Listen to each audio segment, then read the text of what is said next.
Hey class, last week we decided that reading the Platypus Police Squad, the Frog Who Croaked would be a good idea. I read the introduction for you last week. This week we're going to read chapter 1.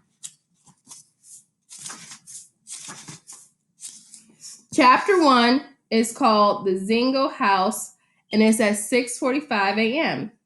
All right, so we're going to learn about Detective Rick Zingo. He is our first main character in the story. Detective Rick Zingel's alarm buzzed, and he was already wide awake. He turned it off, took a deep breath, and sprang up from the bed, shoving aside his blankets. He did push-ups, sit-ups, tail flexes, jumping jacks, and he felt great. No, he felt awesome. His outfit for the day was carefully draped over his chair. New jeans, a sharp collared shirt, his lucky leather jacket. He dressed slowly, inspecting himself in the mirror. His tail was looking excellent today, and he gave it a wag. Zingle switched on the radio and turned to Z94.3. The bass of the hip-hop beats filled Zingle's bedroom as his blood pulsated through his veins.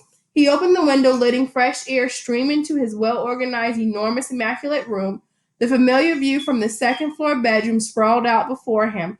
Rows of houses and well-maintained yards and lush greenery adorning the concrete blocks. And beyond the skyline of the city was a city he pledged to protect. It was his turn now. The temperature was on its way down as fall settled in, a welcome change from the sweltering heat of summer. Zingle grabbed his watch off the dresser, careful not to disturb his collection of coins stacked perfectly by type.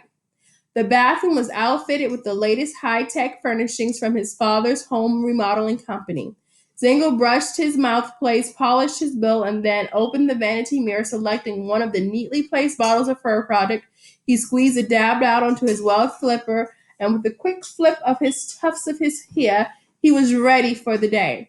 He smirked at himself in the mirror and thought out loud, "I'm going to be the flyest platypus on the force."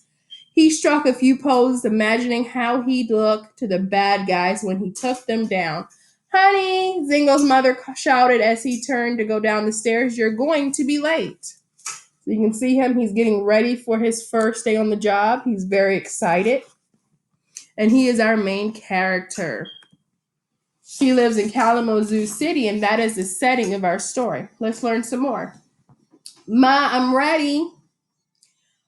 His mother had his hot chocolate waiting for him in the kitchen, just as she did every morning.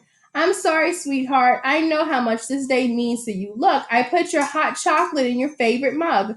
Zingle looked hard at the clown's face plastered on the side. It used to be his favorite mug, the one he got from Kalamazoo City Circus when he was 7. Sometimes his mom forgot that he was a grown platypus. He gave her a hug and pulled the stainless steel travel mug from the cabinet. Zingle's dad entered the large modern kitchen, sweaty and dressed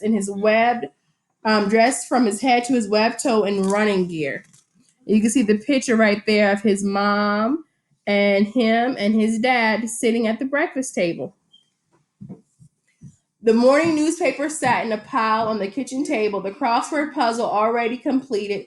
Zingle glanced at the clock, 7:20 on the button. His dad was like a machine. He'd been going on the same run every morning for 20 years and was never more than a minute off.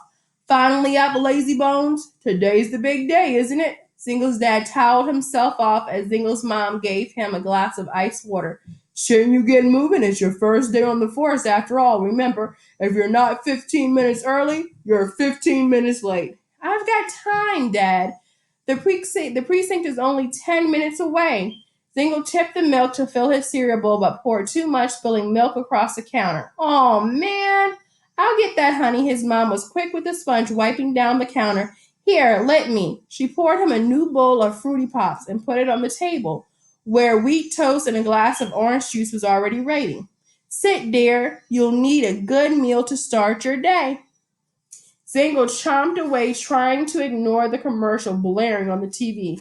He wished his family would eat meals in silence for once. And to make matters worse, it was the annoying commercial that had been playing for weeks. All right, class, in video 2, we're going to learn about this annoying commercial.